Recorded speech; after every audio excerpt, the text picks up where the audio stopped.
Un mot sur le projet stratégique de gazoduc Maroc-Nigeria. Un méga projet de gazoduc qui doit traverser 11 pays d'Afrique de l'Ouest. Ils bénéficieront chacun à leur échelle d'un impact positif sur leur économie respective. Écoutons à ce propos Anas Abdoun, consultant en stratégie spécialisé dans les hydrocarbures.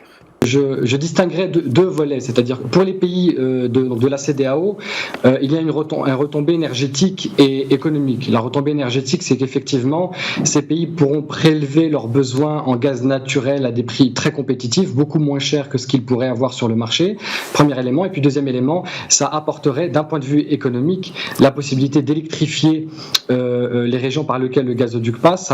Ça accroîtrait la coopération économique entre les pays de la sous-région et ça pourrait alimenter en énergie un certain nombre d'industries clés dans le secteur comme l'agroalimentaire par exemple.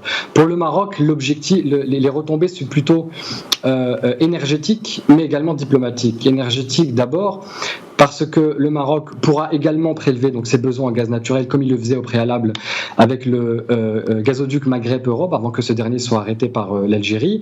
Et puis le Maroc est un pays qui a selon les données océanographiques et géologiques, qui a certainement des ressources pétrolières et gazières relativement importantes, mais qui n'est pas dans le radar, si vous voulez, des grandes compagnies pétrolières et gazières, ce qu'on appelle les majors dans le jargon. Et donc l'investissement dans cette infrastructure va montrer à ces entreprises-là la capacité du Maroc de concrétiser ce projet en termes de faisabilité, en termes d'études, en termes de financement également. Et donc ça faciliterait, si vous voulez, l'engouement de ces entreprises dans la prospection, dans la mesure où les infrastructures d'export sont déjà présentes. Et enfin, il y a un volet inéluctablement diplomatique. Le Maroc confirme sa position de partenaire privilégié au sein de l'Union européenne en se posant avec le Nigeria comme une alternative à la crise énergétique que traverse l'Union européenne d'une part, et d'autre part, ça permet à Rabat de se rapprocher d'Abuja. On se souvient que le Nigeria avait freiné la volonté d'adhésion du Maroc à la CEDEAO. Avec la concrétisation de ce projet, le Maroc montre qu'il est dans une volonté qui se pose en tant que partenaire plus en tant que concurrent. Et donc ça pourra débloquer deux dossiers majeurs au niveau diplomatique.